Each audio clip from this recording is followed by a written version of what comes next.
Welcome to the Repeat Rewards Learning Channel. In this episode, we will discuss the different types of product codes Repeat Rewards offers, as well as the product codes you may set up yourself. Product codes give you the ability to control the points your members receive for certain items such as 1 point per dollar spent, 2 points, or 0 points. First, log on to repeatrewards.com. Then, click on Loyalty on the left, followed by Product Codes. The first area you will see are the reserved product codes ranging from 90 to 99. If you want to give a member bonus points for any particular reason, you can enter a transaction using product code 90 or 91. If you do not want to give members points for transactions, you could use product code 96 or 97. If you want to give 1 point for each dollar spent, use product code 99, or you could leave the product code blank. If you wish to set up your own product codes, you can click the box here. First, select the product code you want, or click Add New Product Code.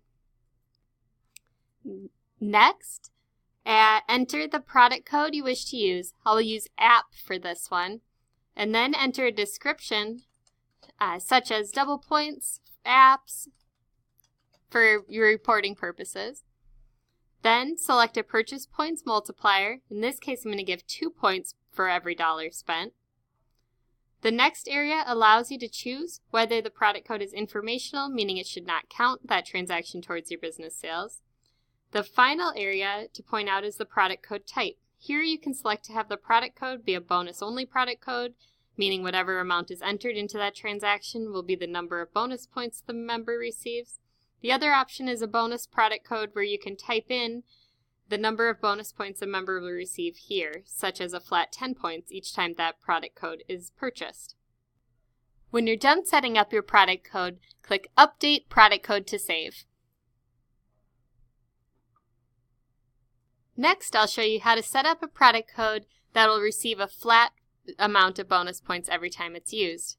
In this case, I'd like to give a flat 5 points for every prescription purchased using the RX product code. So I'm going to choose in the purchase points multiplier 0 purchase points per dollar spent. And then I'm going to choose to give a bonus points product code based on a pre-assigned bonus points amount and enter 5. This will ignore the purchase amount when calculating the points and simply give 5 every time that code is used. I'll then click Add Product Code to save. Thank you for watching this episode of the Repeat Rewards Learning Channel. If you have any questions, you may contact us via phone or email at 866-268-4958 or merchant services at repeatrewards.com.